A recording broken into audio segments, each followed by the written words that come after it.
Often relegated to the realm of low-level fodder in most fantasy games, bandits are a far more compelling and far more interesting trope both historically and within the realm of tabletop RPGs than we give them credit for. They're some of the things that pop up the most, but often are underserved both by their storytellers and by the players who constantly clobber them. But today on Desks and Dorks, we are going to be talking all about how to create bandits. Hello everybody, I am Kyle Ott, and welcome to Desks and Dorks. A few things before we get started. One, all of the YouTube pleasantries really do help us out a ton. Liking, sharing, specifically sharing, commenting, subscribing. It does boost us up in the algorithm, so if you feel like we have earned that stuff, that pleasantry does go a long way. Two, if you really want to help us out, the best way to do so is purchasing any of our games in the description below. You can get PDFs over at itch.io. You can get physical copies from Indie Press Revolution or Exalted Funeral. Links to those in the description below.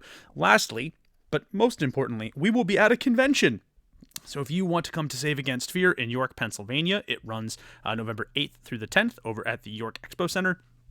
Please make sure that you go check that one out. It is a wonderful conference on both gaming, both tabletop gaming and tabletop role-playing, and how that can be used as both an educational tool and as a tool for mental health. It's put on by the Madonna Group, who are friends of ours.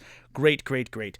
Love it. So, moving on, we're going to talk a little bit about how we can do some bandits. As always, this is going to be separated into sections. I want to go over the historical and pop culture misconceptions about bandits based on history. Again, for those of you who are new to the series, my background is as a medievalist.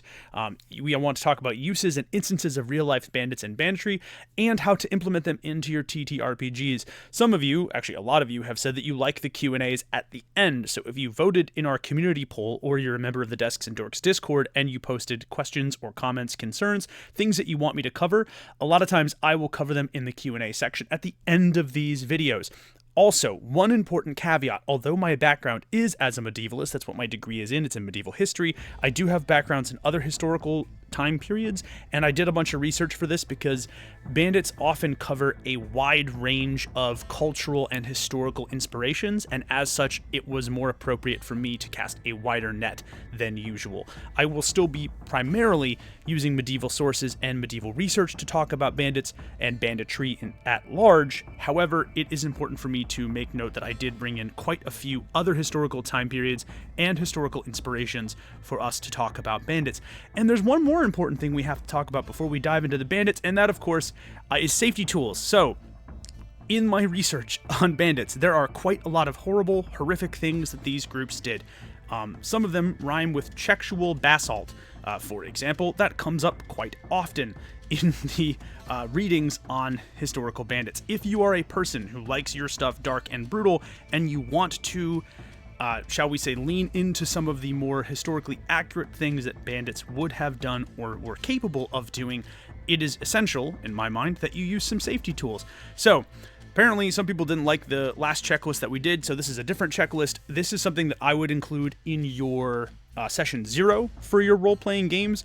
I would outline the things that you are going to probably include in the campaign or that you might include in the campaign. This would be something particularly helpful. You can have people look at it and then they can decide if they want to play or not. This is really helpful because, again, you don't want anybody uncomfortable, and if you want to delve into those dark topics, you want to do it with a group of people who feel like they are totally ready and are mentally equipped in order to do so. So, again, this is not a bandit specific version of a checklist, but this is a template that I really liked, and so I'm going to just sort of take a second, pause on this screen a little bit, and I'll let you guys screenshot it or take notes or do whatever you would like with it, because I do think it is a useful tool if you are going to be delving into the more historically accurate actions of bandit groups. Cool? Cool. Let's move on. And in order for us to do this, we have to start with the misconceptions about bandits, both historically, culturally, and in pop culture. And the first one is that bandits were everywhere. This is actually just simply not true. The reality is that bandits, more often than not, were a product of dark times. And what do I mean by dark times? Well, it's entirely common for us to encounter bandits during times of particular strife, whether that strife is a war-based conflict, whether that is sort of economic loss or political upheaval, but regardless, that is going to be where you encounter bandits more often than not. Again, political and military unrest are fertile ground for groups to turn to banditry, or as somebody I once followed actually talked about, the idea of being an adventurer is kind of a messed up topic. Why would you want to risk life and limb for the chance of a, maybe paltry paycheck? And also you have to fight, a vampire, for example. Why wouldn't you just want to retire to your nice little turnip farm? The average person is not going to want to engage in that type of activity. And the same actually holds true for banditry. Whether or not you're a person who believes in the good of humanity, most human beings are, weirdly enough, not going to go out trying to murder each other for their stuff.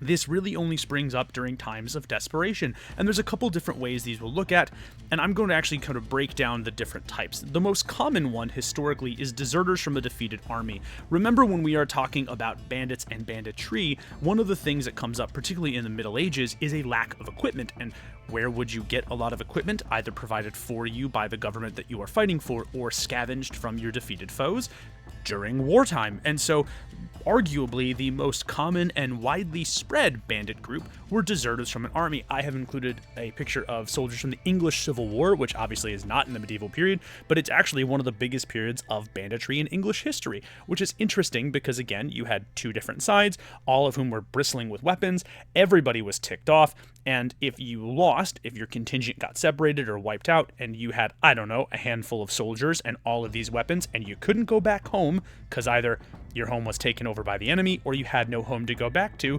banditry starts looking pretty darn good. Another group is that rogue elements from an existing army during times of chaos. This is particularly true in the Middle Ages, but also happens quite often in antiquity, right? Communication elements are very, very difficult in times of war in general. Even now in the modern era, we have tons of issues with communication during times of conflict. You only have to look at how important drones and drone communication has become in the war in Ukraine currently to think about how important this communication is. These difficulties are compounded during times where logistics and communication technologies are often lacking, like the Middle Ages. And so it is entirely possible for a rogue element of an existing army to desert, instead of, the deserters being losers of that conflict, but the deserters could easily be winners of that conflict, using war as a smokescreen or as an opportunity in order to do what they want. I have included this picture from Game of Thrones because actually one of the most interesting things about Game of Thrones that they delve into is an episode where Brienne of Tarth actually runs into Stark deserters who are choosing to enact their version of justice onto the small town populace because they are accusing those people of lying in bed with the Lannisters, both literally and figuratively. It's a really interesting episode, and it does actually bring up this phenomenon of, elements of a winning army breaking away to kind of do what they want and using war as a smokescreen. This is also true for political groups during fighting in times of leadership change. We're going to switch our lens from the medieval to a second to another area of interest for me, which is American history. And this is really true in our American cities. In Tammany Hall, for example, it was not entirely uncommon for political press gangs, literally groups of men armed with clubs and in some cases firearms, to sort of press you into voting for somebody else. And if you didn't, they would beat you up and in some cases do far worse to you. A movie that actually does a pretty decent job, based on the readings that I did and some of the historians that I have either watched or talked to. Gangs of New York, surprisingly enough, obviously this is a far more dramatized version of it, but these types of gangs, these types of individuals would have been what you could expect for somebody attempting to press you into voting for a particular party. And we also have numerous primary accounts of these political press gangs actually brawling with each other in the streets. So again, in a time of great political upheaval, this is potentially a type of bandit group that you could run into. Again, another thing that would happen is that individuals might use a crime in order to profit. And again, this actually goes with political upheaval. Again, here in the United States, we have something called the Volstead Act, which actually led to the prohibition of the sale of alcoholic beverages, and entire bandit empires came to rise here in the US because they were selling illegal alcohol. This is true for Al Capone, for example, one of the leaders of the New York mob. But this is also true in more places like Appalachia or in the boonies, where I live, where we talk about shine runners or just shiners in general who use this opportunity to carve out sort of wilderness bandit empires for themselves and their outfits. But Kyle, you're saying to yourself, these are modern examples of a modern process. Well, as those of you who have ever set a fantasy-based game in a tavern can attest, alcohol does feature in many tabletop role-playing games, but if you want an example of this done well in a piece of fantasy media, you have to look no further than the Witcher franchise, which features its own analog to modern drug use in the form of Fistech. Fistech is a powder-like substance that is either snorted or injected by its users, shall we say, and it features very heavily in both Witcher 2 and Witcher 3 as Geralt comes to blows with not one, not two, but several different heavily armed gangs. It's really, really interesting to watch him sort of brawl with these guys who are essentially Fistech smugglers. You may have even noticed that that individual in the foreground is wearing the trappings of a wealthy merchant. And in fact, as you play those games, you realize that this is a coordinated alliance between Fistech smugglers of all economic classes throughout the entire game. Again, if you want a good example of this, it's interesting to see how a fantasy-themed drug like Fistech, which does use some magical and alchemical components for its creation, could be implemented into your game world, and where there is profit over an illicit substance, you will get people who are armed and who are interested in exploiting that substance and the populace that uses it for their own personal gain. Misconception 2 that I want to cover is that bandits are led by cult of personality. I included, of course, the perhaps greatest example in modern literature and modern pop culture in the form of Robin Hood. Yes, I included this version of Robin Hood. Yes, this is still the best interpretation of Robin Hood ever put to film. Fight me. But the important thing to take note of is that this is the exception that proves the rule. Again, Robin Hood, we know that a Robin Hood-esque character did exist. There was an archer named Robin of Locksley, who pops up a couple times in the historic registers. But we don't know if it's exactly like the real Robin Hood, and again, the far more likelihood is that he was probably just a tournament archer of some kind. But these individuals, people like Robin Hood, are just not real. We don't have a whole lot of good primary sources or even good secondary or anecdotal sources about individuals of great power or personal power, a cult of personality leading them. In modern culture, I can't think of a better one to talk about than Dutch van der Linde. I have a plan, John. Again, this pops up often. Dutch, if you've played Red Dead, is an absolutely charismatic powerhouse. He runs that gang with this sort of force of personality, this magnetic sense of charisma. These leaders would have been exceptionally uncommon in human history, and to the point that I'm not even sure I can think of one actual real historical example of a bandit group led by a sort of ultra-charismatic cult-like leader truly existing. More often than not, bandits are organizations of convenience, whether you're talking about the political press gangs who were thrown together for money, or you're talking about the different types of armed deserters or criminals, you are of course going to run into the same problems. These were groups of people who really wanted to work together, but only for a specific goal, and usually only for a short time. Even if you want to think about somebody like Al Capone, who was certainly a force of personality, in the end, that's not why people were working for him. They were working either because of fear, but actually, to be more blunt and more frank, because of economic opportunity. And last but certainly not least, I want to talk about the last misconception, which is that there are good bandit groups. Look, as much as I love the stories of Robin Hood, who I am again going to include here, or of course our good friend Arthur Morgan, I love talking about Red Dead, it's fantastic. And as much as we like to think about these individual bandits as being forces for good, the historical accounts are pretty stark. Even Jesse James, who I grew up hearing stories about, my great-grandmother actually fed Jesse James, which is really kind of cool, on a farmstead in North Dakota. Even me, who grew up hearing that story from my grandmother as a kid, the historical accounts are both stark and almost 100% positive. Bandits are basically just armed groups of people with no governing body who just do whatever they want. And again, you might have an individual like Arthur Morgan, and it's entirely possible and plausible that there were good bandits.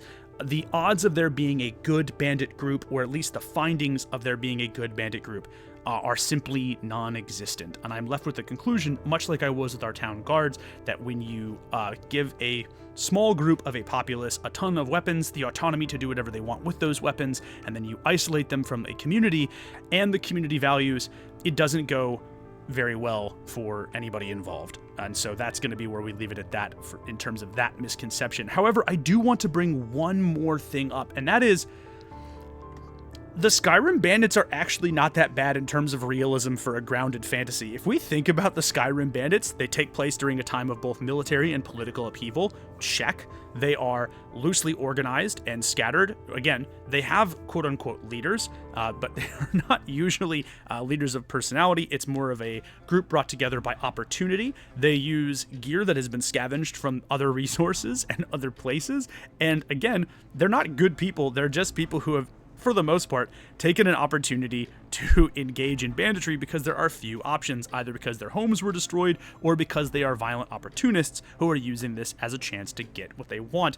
I would say historically the bandit groups in Skyrim are perhaps far too numerous as possible, but the more I thought about these misconceptions, the more I was like, the Skyrim bandits actually do a pretty good job of meeting a lot of the criteria for what was a good historically accurate bandit or bandit group, which I thought was kind of neat. But now let's talk about what a bandit group would have looked like historically and how you might be able to tie that into your own tabletop role-playing games. We're going to talk about bandits. It's important for us to consider the types of equipment they would have used. This is something The Witcher 3 gets really right in its games. If you've played that for any length of time, you'll notice that many of the bandits look like they are either dressed from or they are dressed because they are former members of either the Northern Realms military force or the occupying Nilfgaardian army. This is something that would have been very common historically because bandits in general used scavenged equipment or whatever they had on hand. If you've watched our low fantasy video that is included in this playlist, you'll have noticed that I'm going to continue to talk about the holy trinity of medieval weapons, which are of course the simple woodcutter's axe, which most peasants and thus bandits would have had at least some amount of training with. It was readily accessible and very deadly. The spear, which took very little time to become effective at using, was cheap and easily producible. And of course, the humble dagger, which is a tool that is effective as a hunting, fishing, or craftsmanship's tool, but also is a weapon that ignores many of the social norms of Europe. However, I want to draw attention to the fact that many of these bandits, particularly if you're using the former military or deserter military route, would have come equipped with the weapons that they were issued during conflict. This is especially true in the English Civil War, which is where I pulled these individuals from. So these types of bandits would have had better access to things like full armor, or if you're playing in a system with limited technology, would have had access to firearms as well. These are especially important to note because these bandits not only would have access to that better weapons and armor, but they also had access in general to better training, which makes them far deadlier opponents when you get them onto the battlefield.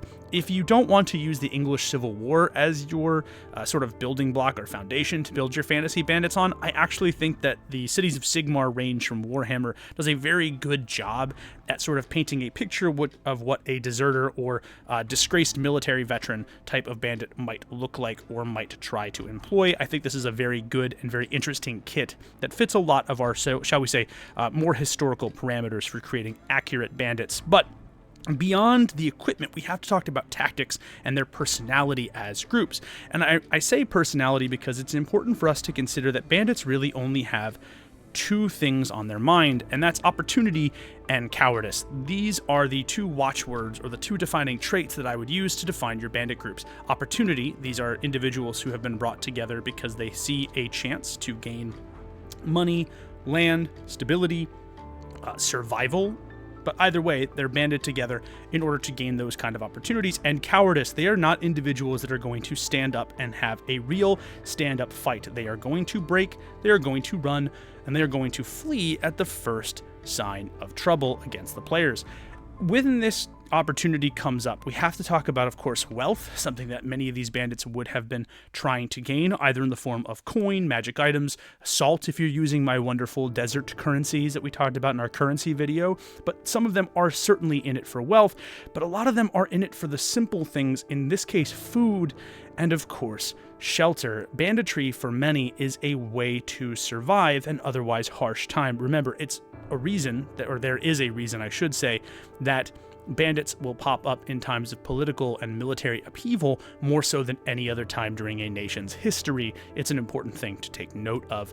When we talk about tactics, we need to talk about how a bandit's primary goal outside of gaining either wealth, shelter, and food is about survival. Remember, these are not individuals who want a stand-up fight. These are individuals that desperately want to survive. Or, to quote a friend of mine from the Marines, if you ever find yourself in a fair fight, shoot your tactician. That is the mindset of every single bandit group. So let's talk about some of the things that they would do. The first one is, of course, ambushes. The element of surprise is something that bandits are going to try to make use of pretty much always, and it's really the only way that many of them will initiate a fight. This, of course, could look like a common road ambush, where, if you're passing through a narrow valley, for example, bandits will have archers, spear throwers, other projectile troops up on the edges, so they're very hard to get at from the other party members, and they're also out of range of pesky melee weapons. They may even be out of range of some spells if you're playing in a low fantasy or high fantasy setting.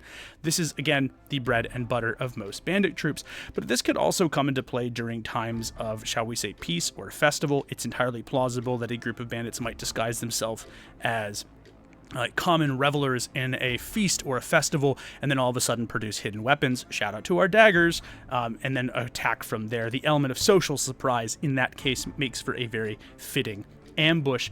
Traps would be another thing commonly employed by bandit groups. This is something we have at least a few historical sources on. Again, not always from the medieval period, but this was particularly common during that English Civil War period. And we even have some examples of colonial bandit groups here in the United States employing traps. These could include simple or complex snares. They also could include things like tripwire log traps. It's not hard to make a sort of hair trigger that collapses a log on top of somebody, or might block off a point of egress if you are trying to rob a caravan, let's say. And of course, when all else fails, you can just go for the bear trap or some variation of it. Again, these are bandits and survivalists. They might not have access to solid steel bandit traps like this, but they probably could cobble together something akin to a steel bear trap using things like spiked wood. The punji stake, also in the Vietnam War, would be a great example of a good type of bandit trap. I thought this particular illustration was very interesting. This is a kind of snare. You would be sitting in the woods or in brush, as this medieval peasant is doing.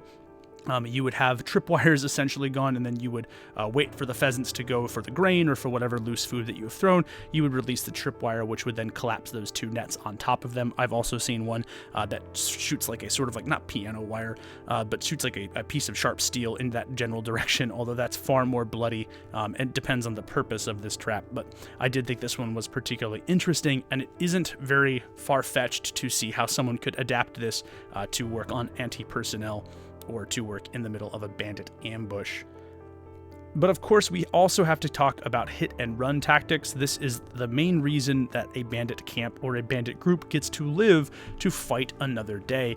One of the things that I do think Red Dead Redemption actually gets right, and actually the Elder Scrolls does a pretty good job of this, are how bandit camps are stationed. Now, they probably wouldn't have open fires like this to draw attention to them, but you'll notice that these are essentially over-glorified tents, things that the bandits could use to pick up and move camp at a moment's notice if a ambush fails and they need to retreat, or if they feel like the party is starting to draw close to them and they need to get out of there. I really like this particular piece of art as well. These tents are much more loosely fitted, and again, it looks like the bandits have set up here for a prolonged length of time. You can see that they've actually constructed a crude watchtower and crude watch platforms. Perhaps they could use these for hunting, but also to stage ambushes from above in the trees. It's part of the reason that I like this particular camp. But remember, in addition to ambushes and traps, your bandits don't want to be in one place for too long, and they do not desire a prolonged or protracted straightforward combat or conflict with anybody. They want to get in, get the things they want, cause as much damage as they can, and then get out in the confusion. That is the way that a bandit gets to survive, to bandit another day. But now that we've established how bandits would act historically, it's time for us to work on making them in our games. A couple things before we get started. This is about how to build a framework for your bandits. I'm going to avoid any specific abilities this time around because I want this to feel truly system and setting agnostic, which means you should be able to plug it in pretty much anywhere. One more thing, somebody was commenting that none of this feels right for D&D, and that's a good thing. We don't make D&D content here at Desks and Dorks. I make content for tabletop role-playing games of all stripes. We did make some content for D&D in the beginning, but as somebody that designs, publishes, and sells his own unique systems, and as somebody that would like to promote some more uniqueness in the role-playing game hobby, I don't make content for D&D. You're welcome to use this for D&D, but again, it's never going to be specifically for D&D or any D20-based system anymore. So I would not go into this expecting that. If you're one of those people that's bugging us about it, there's your answer, but I want to make sure that everyone is aware. Now, how do we go about making bandits? I think it's really important to establish 4 things when you're working on your bandits, and then I'll present my sample bandit groups or sample bandit gangs, whatever you want to call them. Attitude and goals, what they want, how do they feel about it, their morale, how well and how often will they fight, this is very important. Organization, who is running the show within this bandit group, and lastly, equipment, what are they going to use to help them accomplish the goals that they have. And with that out of the way, let's talk about how we can make our own unique bandits. The first ones I wanted to talk about were ones that fit the vibe of the deserter or the former military. This, everyone, is the Drakengard, or as they like to style themselves, the last bastion of order, quote unquote. And I use that heavily because in their minds they're fighting for whatever their lost cause is, whether that's a religious cause or whether they are the representatives of a deposed monarch, whatever.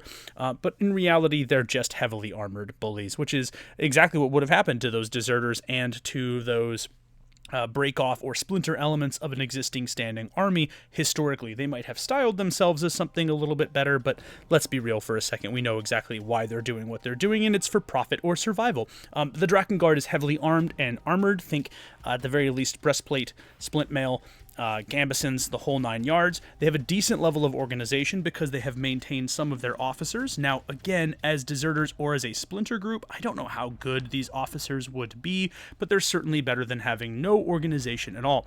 They will usually try to fight anyone of the opposite affiliation. Now, that doesn't mean that they won't actually abuse the trust of or the kindness of people who are ostensibly on their side or have the same affiliation towards king or religious shall we say, not iconography, but towards religious ideology. They'll still take advantage of those people, but they're not the primary targets. Again, they'll fight, but not nearly as much as an actual standing army would fight, but this is a group that you will probably encounter if you're going to battle at least a little bit. I wanted to sample another one, which is the sort of peasant mob or the peasantry that has sort of been cast out from their homes, and these are just the people of Andersville. They're a displaced village. They're just ransacking everything, and the reason they're ransacking is because they're trying to get food. So if the players actually, again, use some of those tools that are at their disposal, and you know me, I think combat should be a puzzle, but if the players are actually going to use the tools at their disposal to find a way to discuss with these peasants, they might actually find that these guys are easily dissuaded with the promise of maybe, I don't know, help building new shelters and help gathering the supplies necessary to get through winter. There is no central command here. This is a group of desperate individuals who have been forced out of their homes and are struggling just to make ends meet, and literally just trying to survive. They're using farm implements, they're using farm tools, but they're not using them particularly effectively. It's still deadly enough to, unalive somebody who is unprepared or not taking them seriously, but they will fold like a house of cards under any serious threat. And last but certainly not least, I wanted to represent those political press gangs. Of course, I'm going to use some more imagery from one of my favorite films of all time, Gangs of New York. This, of course, is the 7th Point Gang. Now, I wanted to sort of talk about these types of gangs, the political ones, because I feel like it wasn't one that we got a chance to talk about quite as often in the initial parts of the video. And so these guys are heavily armed. They're not armored, but they're heavily armed, so they have managed to get a ton of weapons. Some of them are scraped together by their own means. Some of them they got from ransacking a city armory.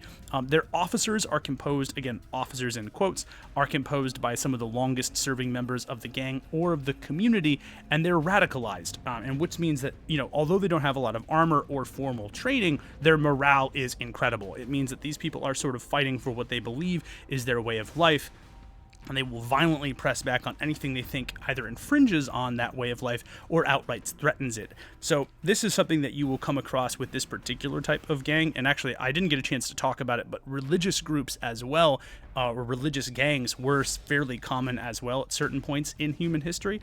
I think often of Friar Savonarola and his gangs that actually would have terrorized Renaissance-era Florence, but These groups are heavily armed. They'll have clubs, axes, swords, spears, and the like, but they lack armor, but they also have incredible morale, and usually that comes from having an ideology that boosts this particular group, and I wanted to reflect that here with our 7th point gang. That brings us to the end of the video formal. I am going to make again another ask. If you like this content, this takes a long time for me to make. I'm the only person doing it, so all the images I have to do, all the scripting I have to do, the video editing, the thumbnails, all of it, it's all me. If you really like this, the best way to help us out is either to do the YouTube pleasantries, liking, sharing, subscribing, if you feel like we have earned those things, or if you truly want to, you can of course purchase the games in the links in the description below, either at itch.io or from our distributors. That's the best way to get a physical game in your hands for a Desks and Dorks game. As always, there is going to be a Q&A session at the end of this, but this is the end of the video proper. You can stick around for the Q&A to see what I wanted to talk about but didn't get its own section, or to hear what the community has to say. But until next time, I am Kyle for Desks and Dorks. You guys are absolutely incredible. I'll see you in the next one. Peace. Hello everybody, welcome back. We did it. It's time to talk. All right. Hello. I'm Kyle. Welcome to the Q&A section. Here to talk about some of the cool stuff that we didn't get a chance to talk about. Thank you again to everybody who voted in the poll. Thanks to everybody in the Discord that chimed in. Y'all are awesome. Really appreciate it. As always, this is an unscripted and unedited section. What happens is what happens here. So I'm going to go through some stuff. Victorycraft 2007 was talking about playing the Skyrim bandits and being like, oh man, I can join them, and then they just try to kill them instead. So this is something I wanted to talk about actually before and didn't get a chance to talk about bandit diplomacy. It always depends on the type of bandit, at least historically speaking, whether or not them attempting to get you to join them isn't just an excuse to get you to throw down your arms so they can just end you, or if they actually would join you. There's actually a number of different high-level bandit gangs that usually would just recruit from the people they defeated, which is kind of cool and kind of neat. And there's, of course, some great examples who just decided to, trick people into being like, join us or die. And then the people are like, all right, we choose join. And they're like, oh, cool, you've chosen die instead. So it does happen. I know they're not a bandit, but Genghis Khan was pretty famous for recruiting specialists from defeated areas. And Black Bart Roberts, who is the most successful European pirate in terms of like the monetary value of what he got, was essentially a captured navigator on a pirate vessel. And then when the original captain died, he began one of the shortest and most prolific reigns of terror on the 7 seas, which is kind of cool. Yep, we're talking more about I would vote morality. More people are again talking about bandits. Can you have strictly moral banditry? Noetic Fox asked this one. Can you have a strictly moral crime?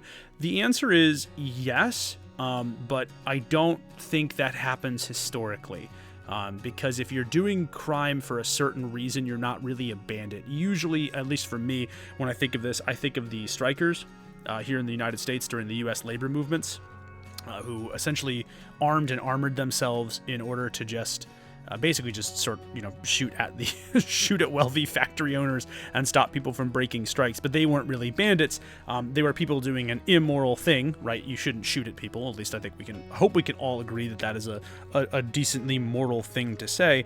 But they're doing it for the right reasons, i.e. protecting people who are being oppressed in their mind them too. You could, I think, as a GM, make a strictly immoral group, I guess, if we're going to call that, but I wouldn't call them bandits. There's not really such a thing that happens, unfortunately. Esoids was talking about wanting the historical precedent for bandits. Again, I think we talked about this a lot, but really they're just groups of people that arise from so much desperation and so much help, that they need so much help. James Stapp 8671 said, please include pirates and raiders. I did include raiders. Raiders and bandits are ostensibly the same thing, at least for the most part in human history. Bandits, however, my friend, or not bandits, pirates, however, my friend, would require their own type of video. I actually had to take in college, not had to, but I chose to take in college an entire course just on pirates and pirate history. So the rise of pirates, the type of pirates, everything from their ships to their tactics to their cultural values, they all vary from culture and country. So that would be its own video entirely. And again, as much as I would like to do it, having just done bandits, it will probably be a while before I decide to tackle pirates. AdBlue8955 was like, I've always found bandits to be difficult. Class of mook to use compared to like goblins and stuff. Again, I think in many ways I would use them as like either to show the morality of a world. They're either very desperate and they're trying their best, or they are people who are really, really struggling and really, really, maybe violent, maybe awful. And Mird the Bard, of course, pointed out, or Mirden the Bard pointed out that having realistic bandits to cause issues for your realistic guards is a great capstone. And I agree. I think that's something to take in account, is that a lot of times in these villages, or at least historically what I have found, sometimes the guards in one village would become the bandits later on, or in many cases, sometimes the bandits from a village would go on to become the guards later on as well. It's a sort of a funny little historical consequence, but that does happen pretty often, actually. It also happens quite often here in the American West, which I think is pretty cool, or at least pretty funny. A lot of times our sheriffs and our marshals and our whatevers are just people who at one point were cattle rustlers or like gunslingers in a different life. It just goes to show you how much sort of bleed over, at least in early human history, there is between being a peacekeeper and somebody who disrupts the peace, which I think is pretty cool. In any case, folks, I think you all are... I thank you all again for your help, for getting all of us here. I didn't get a chance to thank everybody yet, but we officially hit over 3,000 subscribers. Like, we hit 3,000 subscribers, like, I don't even know, like 6 days ago at this point, and now all of a sudden we're crushing it. And it's been really awesome, and it's been really moving. And I feel like I say this all the time, but like I really do appreciate it. It's been super fun to like actually get to talk to people about games and talk about role-playing games, and just share the passion that I have for storytelling and game creation. And now I feel like I'm reaching a wider audience. It's genuinely one of the most things that I it's one of the things that I really truly like, genuinely appreciate. I know I'm kind of stuttering over my words, but I'm looking at I'm like scanning the Discord and talking to you guys to make sure I don't miss any of the questions. Yeah, in any case, I am super grateful. Thank you all for sticking around for the Q&A as usual, and I will catch you in the next one. But I'm Kyle for Desks and Dorks. Peace.